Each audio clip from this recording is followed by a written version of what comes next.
Welcome to Detroit. Doesn't matter if you have one ass cheek and three toes. I will beat your ass. You can drown them. And that's what we gotta be. That's who we have to be. Because that's our domain. That is our domain. Because we'll tread water as long as it takes to fucking bury you. Takes the snap, turns, gives to Montgomery, right side, end zone, touchdown, Detroit Lions! Yes. We are driven by Detroit. Hello, Detroit Lions friends, fans, and family members. Welcome on back to yet another episode of MCM Motor City Mania. I'm your host, David T. Pike. And as always, we're diving on in. So, in today's episode, folks, again, we are going to be talking about a singular concept. We're going to be talking about a singular issue. Now, what exactly is that issue? What exactly is the big problem that I'm going to talk about here? Well, if you paid attention to the thumbnail image, you definitely have a pretty good inkling as to what that concept is. What we're going to be talking about is the new recent contract that TJ Watt just signed with the Pittsburgh Steelers, and why that particular contract is a big problem for the Detroit Lions, why it has an effect on the Detroit Lions, and why it could potentially spell big trouble for the Detroit Lions.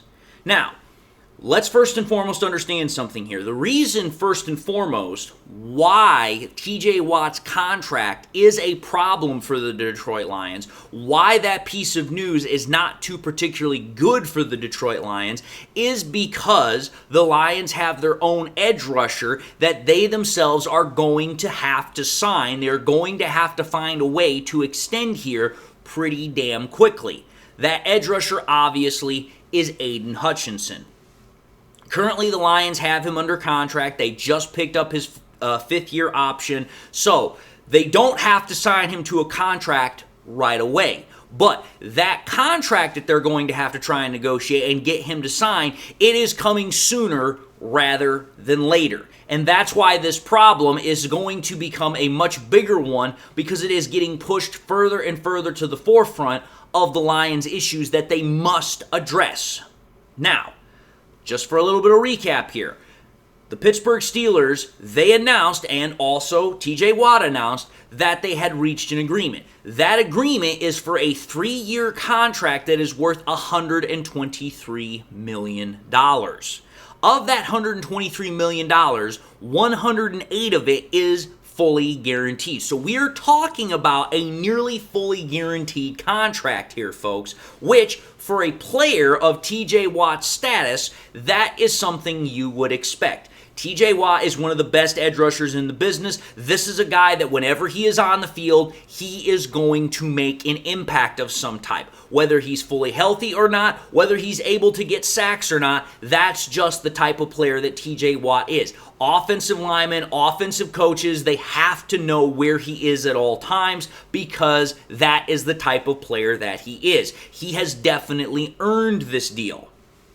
But the thing about this deal, other than just the sheer value of the contract that is a problem, it is obviously the player that is associated with it. TJ Watt, as I just literally stated, is one of the best edge rushers in the business. Well, Aiden Hutchinson is one of the best edge rushers in the business. So, already there is a parallel, there is a connection between these two. And what it ought to clearly state is that whatever contract TJ Watt just got, we should expect that a contract of a very similar nature is most likely going to be handed out to Aiden Hutchinson when it is his time to get that new deal. Now, the other thing about TJ Watt's contract that is a bit of a problem for the Detroit Lions is the money on average that TJ Watt is going to make. We don't know the specific details about how the actual cap breakdown is going to be done over the 3 years of the deal. Currently, if you do the math, and according to sources, it is at $41 million on average a year.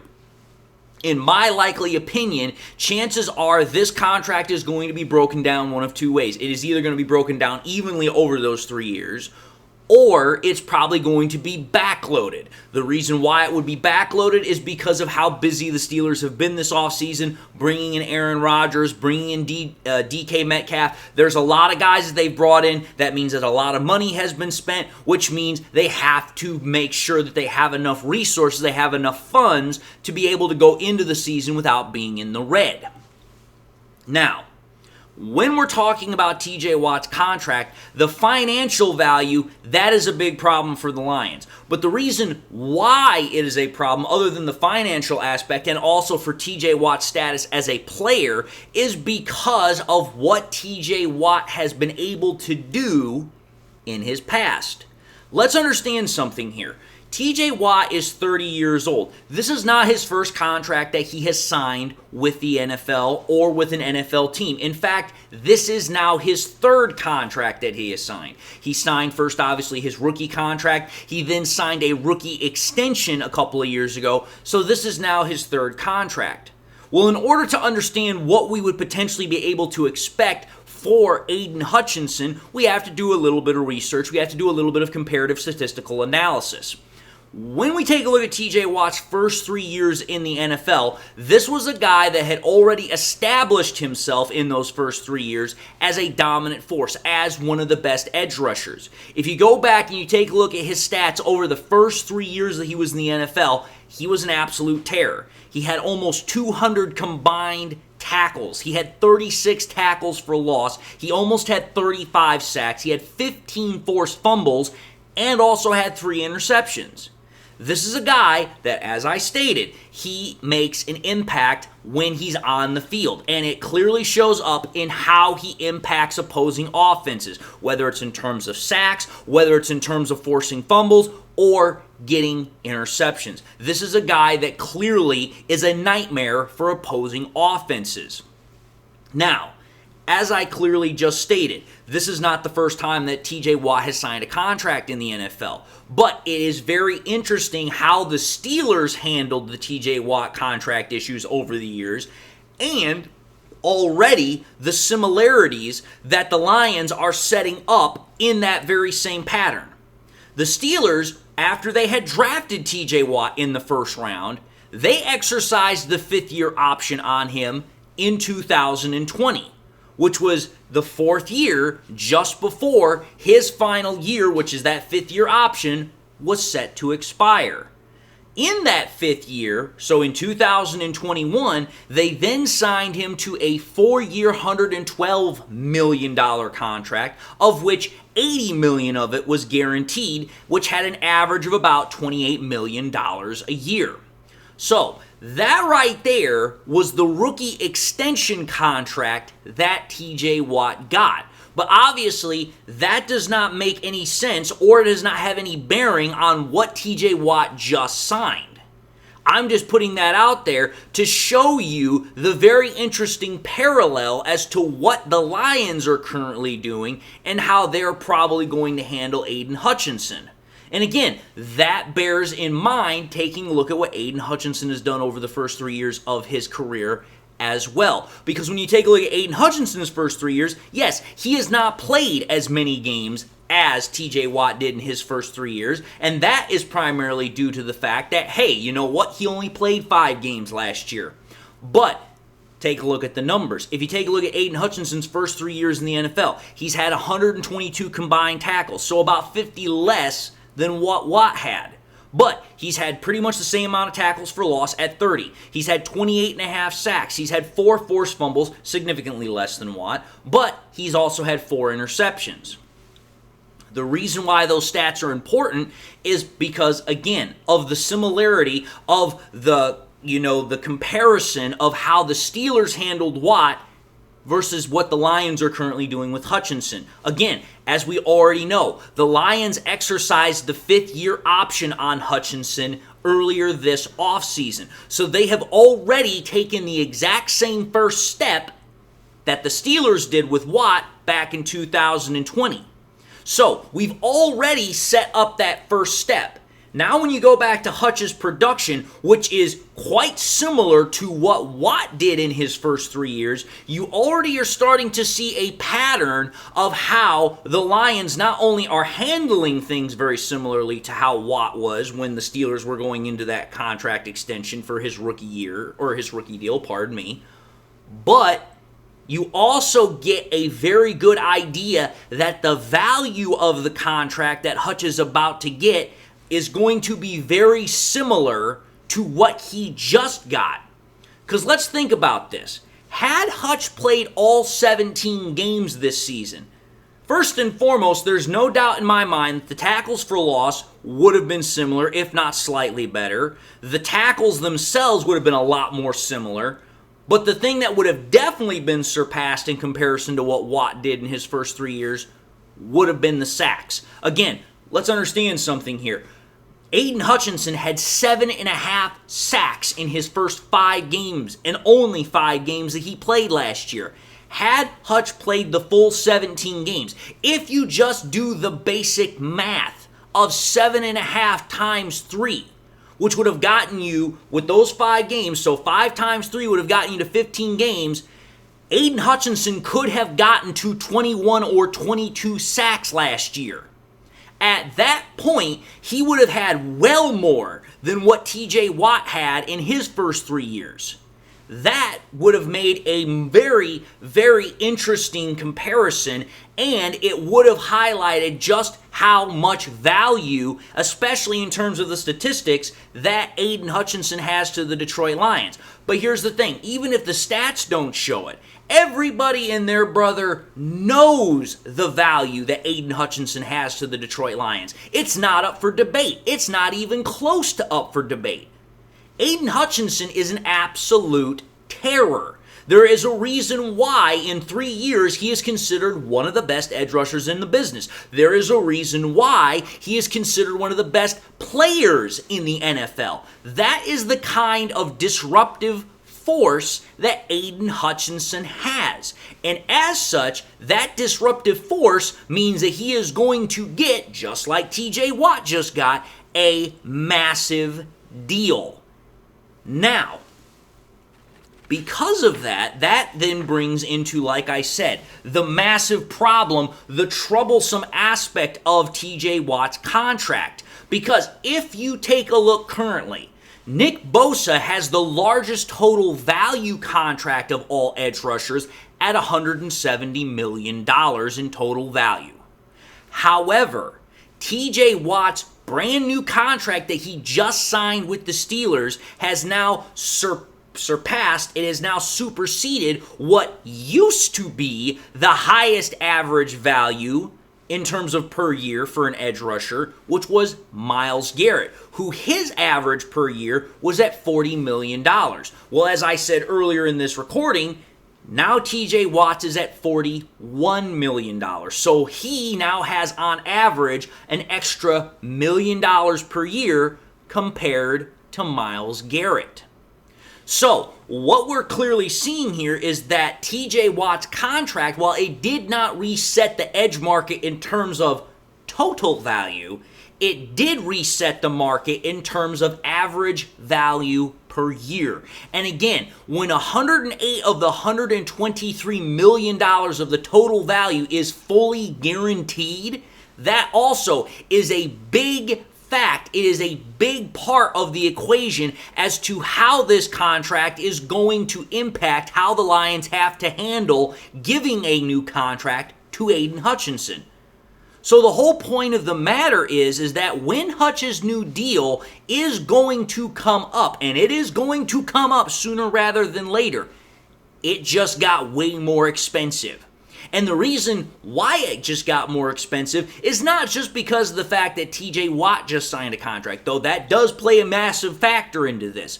But the reason why it is now going to be much more expensive is because of the amount of contracts, massive contracts, that have been handed out this offseason to edge rushers. Currently, TJ Watt is the third major edge rusher that has gotten a contract extension this offseason. Those being Myles Garrett, Max Crosby, and now TJ Watt himself. That's 3 of the top edge rushers that have gotten brand new deals this offseason. When you have that many guys that are getting that many new deals, it typically spells that, hey, you know what? Within the next year or two, when the next guy is going to get a contract, it's going to be for big money. And it is going to be something that the Lions have to address. They have to address. They're going to have to handle it. Now, what's going to make this potentially even more worse is if the next likely guy before Hutchinson gets a contract, which is Trey Hendrickson, which I'm going to say this right now. There's no guarantee of that. Number one, he plays for a ball club that is known for being very difficult, very finicky when it comes to handing out contracts, and that's the Cincinnati Bengals. The Cincinnati Bengals are one of the most persnickety organizations when it comes to contract negotiations. That's part of the reason why they have not been able to sign their first round draft pick in Shamar Stewart because of the fact that the Bengals are known for being one of the most difficult negotiating organizations in the NFL. But Trey Hendrickson is the next likely guy to get a contract. If he should happen to get a contract, it is again going to be very similar to what these other guys that I just mentioned, Garrett, Crosby, and Watt just got, which is again going to reinforce the fact that when Hutch's time comes, it is going to be a massive deal. It is going to be a massive amount of financial responsibility that the Lions are going to be handing over to Hutch. Now, that is the problem that is a big issue not only for the Lions going into the future, but it's also a big concern for Lions fans right now, because the very real potential that the Lions are going to hand Hutch a contract that could potentially reset the edge market, either in terms of total value, average value per year, or both, that is going to have a huge impact on the Lions' cap salary. And that is why, when we're talking about going into the future, pretty much at this point, it is all but guaranteed. Like, the only thing that has not happened is that Brad Holmes himself has come out and specifically stated that this is going to happen. And what I'm specifically referring to is restructuring quarterback Jared Goff's contract. Because currently, the only way, and I've talked about this in the past, the only way the Lions are going to have the cap space next year to handle contracts like Aiden Hutchinson's and others that are coming up on down the line is they have to restructure Goff's contract. And the best way to do that is by next year taking his salary and turning it into a signing bonus, which will free up over $40 million in cap space. So, what it means is that Goff's contract is going to get restructured, which means that he is for sure not going anywhere. But then it also means is that when it's time for Hutch to get his contract, it's definitely going to happen. Because those two moves, those pretty much are going to be connected. Because there's no reason why you would restructure a contract like that unless you're anticipating making a big-time move like extending Aiden Hutchinson, and at the same time setting up moves, setting up the dominoes for other contracts and negotiations that you have to deal with, such as Jamison Williams, Jahmyr Gibbs, Brian Branch, and Sam Laporta. This is why that TJ Watt contract is such a big problem for the Detroit Lions. It's why it does pose a big trouble problem, a big trouble mark for them, because it now means that, okay, our price cap, our price figure for getting Aiden Hutchinson has again now been reinforced to go up substantially more. And if and when Trey Hendrickson signs his deal, it will even further solidify that. It will even further reinforce that. That's why the whole situation around Aiden Hutchinson as far as getting a contract done, that is why a lot of people have suggested it should get done sooner rather than later. However, though, I will say this. The one saving grace, and it's a big saving grace that the Lions have, is that when it comes to their players, they're not greedy. typically when they have done negotiations with players in the past, whether it has been Goff, whether it has been St. Brown, whether it has been McNeil, whether it has been Kirby Joseph, whoever the case might be, they have been usually very good about those contracts, about making them team friendly, either in terms of the total value of the contract, how the value of the contract is broken down over the year, how they've been able to put in, void years, whatever the case might be. The Lions have been able to find out ways to get contracts to be very team-friendly for, the actual organization. So I would not at all be surprised that the same thing would be applicable with Aiden Hutchinson, because Aiden Hutchinson himself said when he was drafted, he wanted to stay here in Michigan. He wanted to play for the Detroit Lions. The Detroit Lions were the team he wanted to play for. And right now, with the Lions being one of the best teams in the NFL, and with Hutchinson being such a team player, and on top of that, also a captain, it would not at all surprise me that Hutchinson is willing to be able, I wouldn't necessarily say to take less money, but be willing to make a deal that is team friendly to the Lions without putting them in jeopardy to not being able to sign other players. So again, there is a silver lining here. There is a ray of hope. But again, until that actually happens, we have to deal with the reality of the situation. And the reality of the situation is that the edge rushing market continues to get more and more expensive. And with Hutch becoming, again, the next guy after Trey Hendrickson that's likely to get a deal, that means that when this contract hits, it's going to be massive. It's going to be big news. It's going to be big time value. So again, TJ Watt's contract, it does pose problems for the Lions because of the future implications of what it's going to mean for Hutchinson's contract. But anyway, I just wanted to talk about this because I knew it hit late yesterday. I wanted to talk about it because it's like, okay, it's not related to the Lions directly, but it does have something to do with the Detroit Lions, and it does have something that they are going to have to deal with in the very near future. But having said that, I hope this content spoke to you. I hope this content was interesting to you. If so, I just want to say thank you all for watching in another episode of MCM Motor City Mania. Again, if you like the content, if it interests you, I hope to gain your subscription if I have not done so already. But I also hope that you will please hit that bell notification icon so that way you guys never miss any more content in the future. And with that, I hope everyone has something in their life that makes them happy, makes them smile. God bless, my friends. And until the next time we meet, I'll see you all in the next episode.